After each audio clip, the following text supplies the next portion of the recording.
get the stream on the road here or into outer space, as the case may be. So here we are.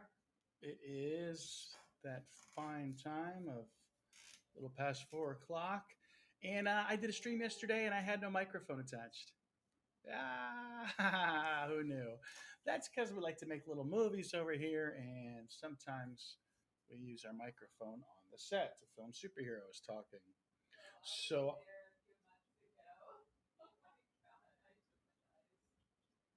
it sounds like somebody's talking in the background, so hold on a second.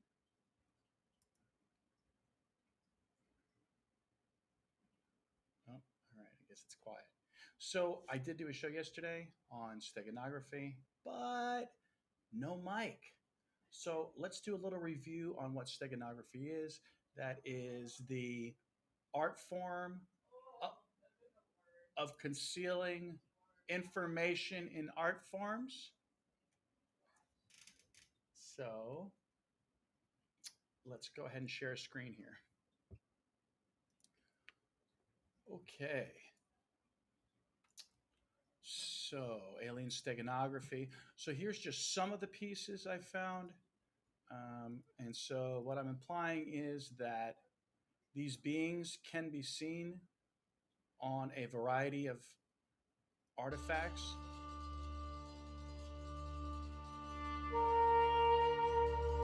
So, here we have what I consider a hyper realistic depiction of a tridactyl face. This is on the right side of the deity in the center.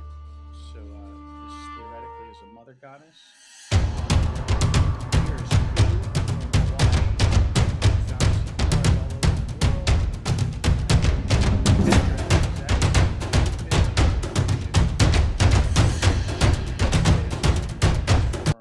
heart-shaped face that lies below. It even has some horns.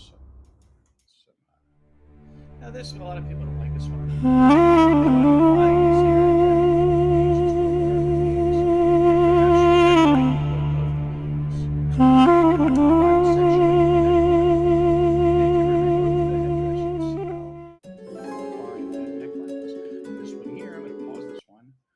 I believe what we're seeing is hyper realistic faces of tridactyl beings in the Temple of Hathor. But you might not see it if you're up close. Now I've also seen these in the holy statues of Africa.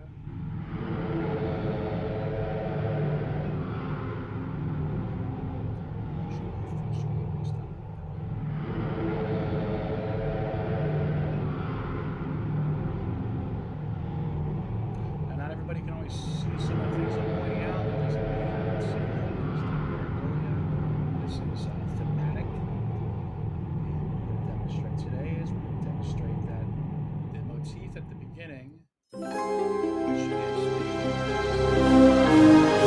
the guardian god in the Indian temple. Let's go back all the way here. You can see the anthropomorphic being with the head, and it's the folded arms that give it the that hides the face of the being.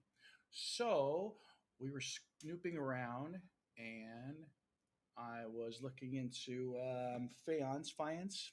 Is the I'm sorry, I have to bend down here to see the button. The faience Egyptian statuettes, little tiny statues. We were researching those, and we realized that, sorry, I'm having trouble seeing this now. Some of them seem to use that same motif of the folded arms and elbow. You know what? Let me just use my Twitter page. That'll probably be a good way to just share something with you real quick, because I just posted it today, right? So actually, here's the ones from yesterday. Even better.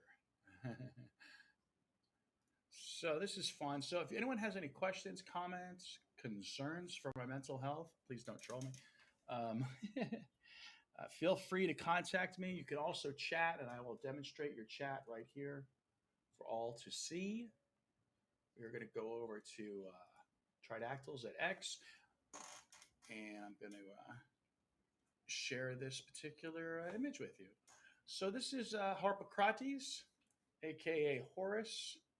Um, I can't be 100% sure that it is Harpocrates, to be honest. That's what someone else, that's what they described it as. So what do we see here? Well, of course, I'm sharing this because of the folded arms motif forming that tridactyl cordiform shaped head. You can see the temporal processes there. The temporal bones come out the side of the skull, formed with the elbows, which you can see that in the actual specimen. You can see how very angular and triangular those temporal bones are. You know, it got me thinking to even when we make this position here, like this, let me just pop up a little bit, right? Am I replicating not only the head of the tridactyl, but is this hand motion here, this praying hands, is that recreating the third eye? And when I speak of the third eye, I don't mean a metaphysical third eye. I mean actually a formation that appears on the forehead of some of these beings with the cordiform, supraorbital, big ridges, plus the cranial ridges on the top. If you'll notice on one of the skulls, let's go look it up, that it actually sort of shows this third eye. Da, da, da, da, da. I wonder, again, I can probably find it on my, if I just look on Twitter, then you guys can at least, if you're not following along on Twitter or you haven't spent the time going through my photos, this will at least give you that opportunity. Oh, but you know what? Before we even look at the third eye, we got the rest of these to go through. So here's another one. And of course, these are dwarf figures because I first started looking up for Ptah or Ptaikos, I believe is his name. And this is a dwarf god, an early god before much of the pantheon. And it's not only just a dwarf, but a creator being. So there's already myths and beliefs related to little beings as creator beings. And I think here again, what we're seeing is a depiction of the head with this motif of the arms. I'm sure if we even looked at this piece from another angle, we might even be able to see more. So again, so if you're unable to see, we have the side jawline of the creature, and this appears to be like a nose and a mouth, and of course the large eyes. And here's another one. Again, I believe that these dwarves are saying, hey, this is a dwarf, this is a little person. But if you know that the real face of the little people and the real face of the creator God is this. So that's my big metaphysical bombshell, is that you want to know what God looks like? Here's the face of God. And here's another one. Some of this could end up being pareidolia. I don't know. But what we're seeing is there's enough thematic evidence where this repeats itself. So we have this in Egypt, we have this in India, and where else do we have it? We even have it in this European specimens, these Permian bronze pieces. We have various animals, we have tridactyl beings, we have cordiform shaped heads, possible depictions of eggs. Not sure on that. Beast creatures. Okay, so yes, folded arms motif. We also looked at completely different motifs in that video. We saw that not only do we have the folded arms motif, but we have this one here where we're using a sort of faux headdress, faux eyes to conceal the face. And if you're looking at some of the oceanic art, some of it depicts a trinity of three beings with cordiform shaped faces. And it's, this is one of those things that, was there a trinity in Oceania or not? And it's so much, there's so much of our history that is, it's conflicting is what it is. It's the narratives are conflicting. And I am afraid at times we selected, we put more faith in other narratives than we should have. And so now we're going to have to do we're going to have to be re-educating the educators, I fear. And then, of course, this big one. I mean, I think this is huge personally. I think this is something out of like, I don't know, Thundar the Barbarian, or like those Mobius art. Are you familiar with that? Where it's just this art that depicts this. It's clearly like a desolate landscape, and it's clearly depicting some other civilization from the past. And that's what I believe this is. Now, if you're still seeing two faces of Hathor, then please look down the center at the corner. And when we go back farther, it actually becomes easier to see, I think. So here, let's look at this black and white one. The distance you are, I think you're able to see the face, especially in the center one here. Again, this is not pareidolia. We're saying this is steganography. This is a theme. We're seeing that the ancients were aware of these beings and hid knowledge of them. And I'm one to always cite the Bible that says, "Have no graven images." So was this a directive from advanced beings, like Roger Rabbit? Remember, you never saw me. Don't depict me. I don't want this to be remembered. And then you get some zealots, like members of certain desert religions, who are happy to enforce this for you.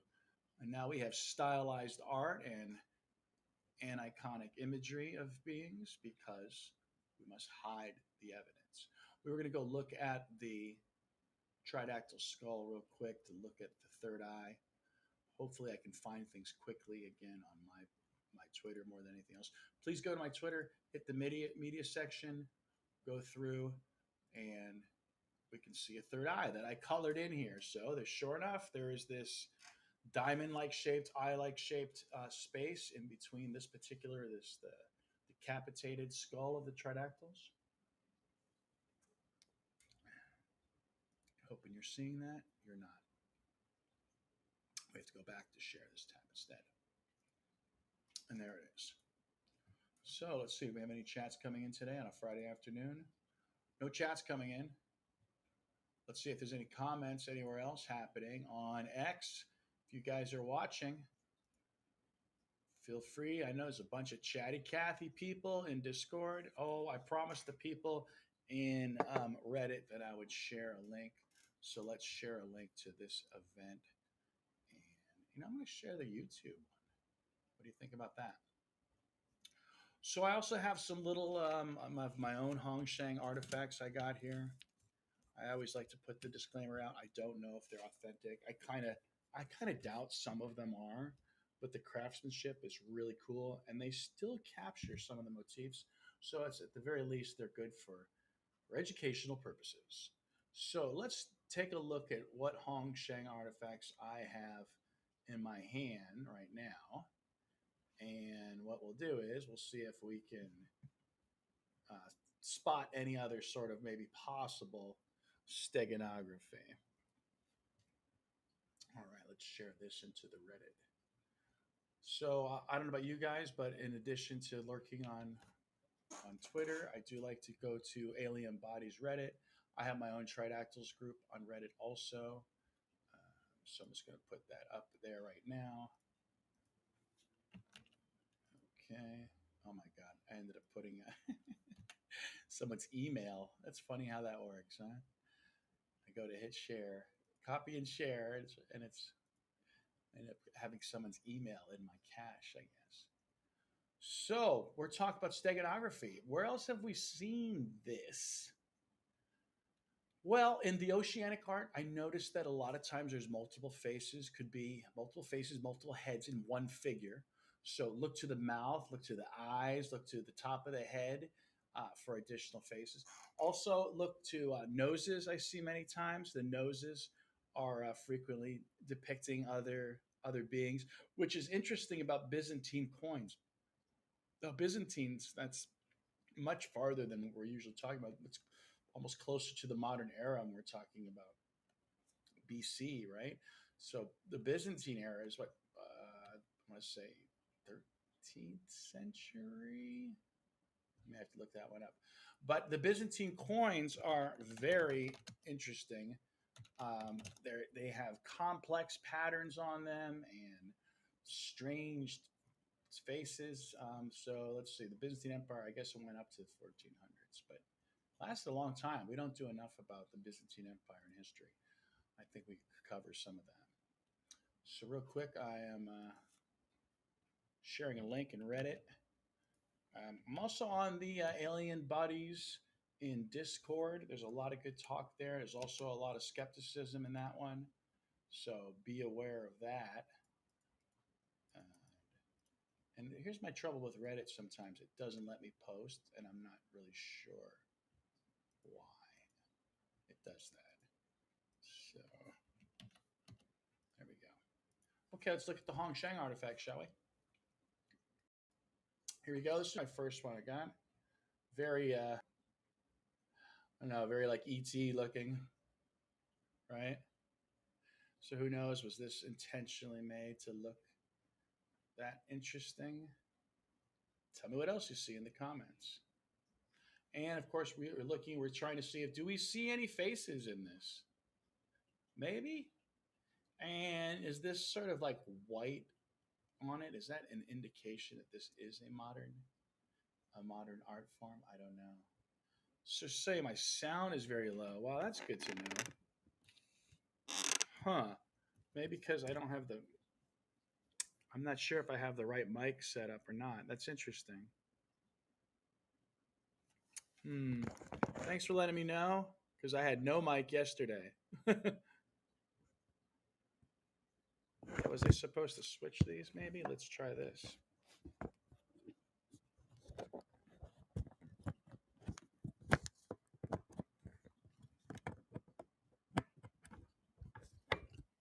I don't know. Gear, is this any better? This looks worse. Is this worse? This feels like it's worse.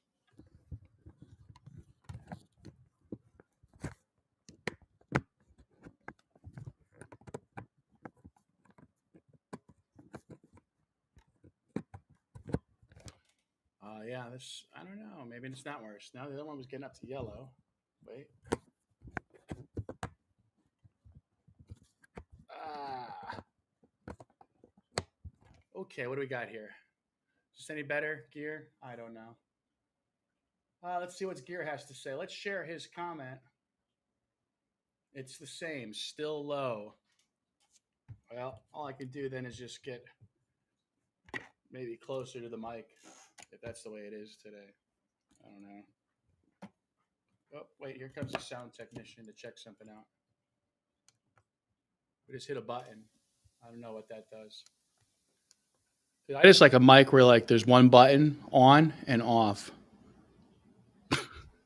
So Gear, let's do another mic test, buddy. Mic check. Mic check, Gear. Can you hear me? Testing 1, testing 2, coming in live.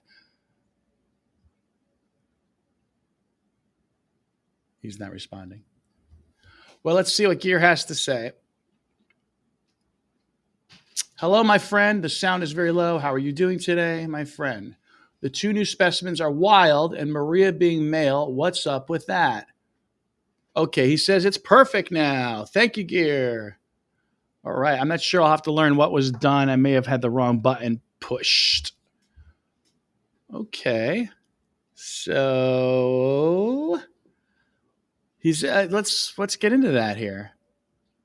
Say Maria's male. Doesn't Maria have a baby within? Yeah. These things may go through what I call a sequential hermaphroditism, but that's based on mythology, not on science. If she has a child, I just, what is that? Well, I'll tell you what, the world has to get used to this stuff. But until we get over the fact men like to wear dresses now and then, I don't know if we're ever going to be able to get into hermaphroditic aliens on the world stage. Let's look at some more Hong Shang artifacts. Let's see what else Gear has to say. So here's the one here. This one's a nice one. I like the green color stone, which of course is a little bit hard to see because of the actual green screen with us here, right? But a very cool piece nonetheless. And same with that light blue faience from the Egyptian artifacts. I believe the green stones, the jade, the jadeite, the serpentine stones. I think all those stones, have some significance, and it seems to be a big part of the trade. You know, at what time were the humans were we conditioned to worship the beings, or was that not necessarily part of their intentions? And worshiping the beings is just sort of kind of what happens, like the cargo cults. So it just sort of happened. Maybe we longed for their presence and missed them or something, and that's when ancestor cults started to arise because we longed for contact with our ancient cousins. Here's another Hongshan artifact. So you see a lot of these do have 3 fingers. That's cool. Are we seeing any cordiform shaped faces in their arms? Yeah, maybe, right? Can I cover that up here, right? Without blocking the camera? So maybe that's cool. And of course, turn around as any faces, because these things do make these things in like faces in the artifacts and whatnot. Whew. Science. You guys want to talk about more of the science? Well, I think that Nagaloka, the Naga redoubt that I'm calling it. It's a sort of perhaps an agricultural region where the primate livestock were first perhaps being experimented on. There's that anomaly of all those apes in Africa, and then the orangutan in Southeast Asia. And what I'm finding is from Southeast Asia, we're seeing anomalous vegetables and tubers coming from there, bananas and yams, these plants that are suspiciously originating simultaneously in multiple regions. This tuber belt of the equator from Western Africa to the Caribbean to South America and Oceania. So I believe that somewhere like New Guinea, perhaps, is going to be an important location as they move these foodstuffs from there west to Madagascar, around the Cape, up to Western Africa, where the majority of the primates are, where we will also find some more of these anomalous foodstuffs growing, where we will find the myths of the Dogon and the Moli statuettes. All of this is coming from that same region. And I have a theory that from there, from that Western Africa region, that they went to the eastern shores of South America and the Caribbean, and that culture continued, showing hopefully we can demonstrate a hyper diffusion of culture from New Guinea to Western Africa to the Caribbean. So we got some more stuff here from Gear. Gear is always popping in with stuff. I have a question of the skin type and color of the Tridactyls, like the Maria Santiago type. Do they have the same skin?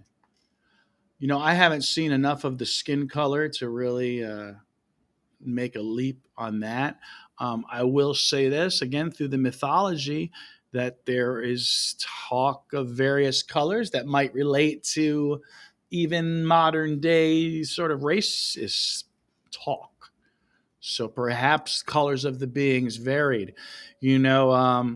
I also see talk of the possibility of these beings being associated with plants and yellow flowering plants and yellow green grasses. And we have the word you and ya and these that we end up getting related to gold and yellow and trying to think of any other sort of thing. So I think there's at least with maybe one of the beings, at least with maybe one significant being, I think there is some sort of yellowing that might occur. And I've looked into the science of iodine. If the iodine is somehow affecting, since these are sea creatures, in my opinion, these creatures have marine origins. So is the iodine in their bodies somehow affecting their color? So if they are in a hot climb, maybe they turn red like a lobster. I don't know. Or if they're in northern climes, do they like Caucasians? Do they lose some sort of pigmentation? There's a lot of science I don't know, and I could only speculate on the colors for now until we start to see, more of the science. So I don't know anything about skin color on these at all yet to even to be confident in my own head of what I would even imagine. So Asian DNA. Well, that's interesting that you bring up the Asian DNA because, of course, I think these beings are the Naga and the dragons of Asia. So the Nagaland is Myanmar, where the neck extending culture exists, where they did so. They extended their necks to be like the dragon mother. So between that and the pig dragons, these ceramic fetuses, which I think I actually have some of those too. The ceramic fetuses from China, and of course the whole dragon myth from China. And once you know that the Naga and the dragon are the same people, that kind of makes it easier. So I wasn't surprised at all about the Asian DNA. I was kind of like one of those things I was not really shocked by, and I was just sort of nodded my head and said, "Yeah, okay, that supports, um, these Asian origins here." Um, So I guess someone was saying, I think it was David Velasco who wrote the book on the various myths of the beings in Peru, and he suggests that they originate from Peru, which is possible. I suppose they could have ultimately their command center, if you will. I don't know. I would like to come up with better terms than command center. It sounds very sci-fi or militaristic. But they may have had a homeland of Olympus, Ollantaytambo, and maybe from there it was the tuber basket, if you will, of places like New Guinea and Indonesia, where they worked on food for the primates.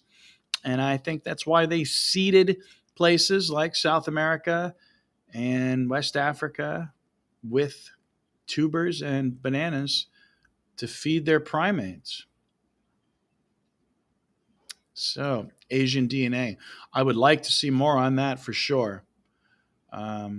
Please read the myths of Yu, who was, I believe, a Chinese emperor born of an egg who was able to talk from the moment he was hatched. I realize I got my the little size symbols are always going all over the place here.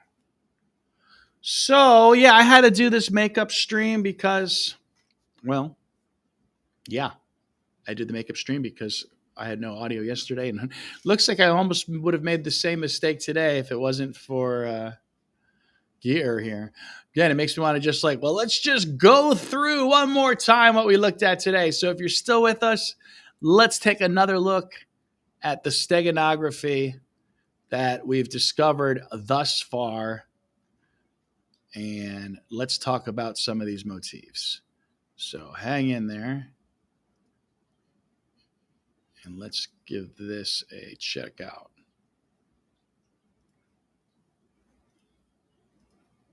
We're watching it from the top. If you haven't, oh man, I can never find this button.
So yeah, good stuff. And so we wanted to demonstrate also that the steganography does not end there, because we've been looking up the faience, which is a type of Egyptian faience, shabti faience.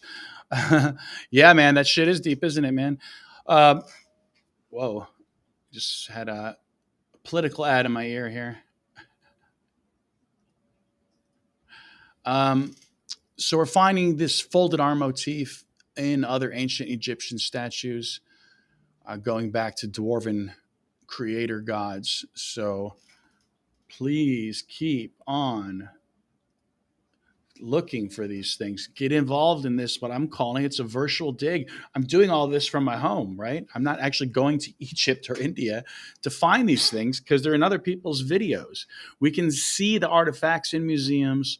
There's plenty of good research. If you want to do some legit research, because I know the internet can be a wasteland, look up a Google Scholar and you'll start finding actual scientific papers from archaeologists, historians, etc., etc. Let's go back to my page real quick so I can show you the latest steganography. Do I have to share this again? I wish there was a different method. So from today's posts on mine here, we have, oops, always something cool to see, right? Okay, so once again, here is a Egyptian statuette. It is the god, I believe, Horus, aka Harpocrates. It could be Ptycho with that strange head, though, or Ptah. I'm not sure. But we definitely see legit dwarven limbs. So it's letting you say, hey, this is a dwarf. But really, I believe the face is concealed. The cordiform face is sealed in that folded arm motif. Here's another one. The arms are, this time we have a side view, but you can see sort of the prognathic, animal like snout, if you will, of a tridactyl. And again, you can see the temporal bones on the side and perhaps even the supraorbital, those arches above the eyes. And here's another one. And of course, now if these four I just showed you were all I were to show you, then you could say perhaps it's pareidolia. And then here is from Europe, the Permian bronze culture, which I believe is the origins for our pretzel. And you could say, what? That's just coincidence. But upon further research onto the pretzel, it turns out the pretzel is associated with a goddess of water that is also associated with serpents and eggs. So I consider that a hit. Also, your domino mask of Zorro and Robin may be related to some sort of religious ceremony, unknown religious ceremony. It was a blurb I just caught in my research. So I wouldn't doubt it if our domino mask is actually another just tridactyl byproduct. I believe humanity is a derivative of a tridactyl culture. And I believe we can see that in our religion. We can see that in our symbolic language of alphabets and letters and symbols such as the floor, the paisley, the heart, of course, ionic columns, all of these things. Anyway, hopefully we can get some more people in. I want to thank Gear again for stopping by. Your comments are super useful, super helpful. They are fuel to my fire. And so let's keep looking. I hope to come back with more steganography that I can show unequivocally is that's the real deal and not pareidolia. So live long and prosper. I hope there's Star Trek fans out there.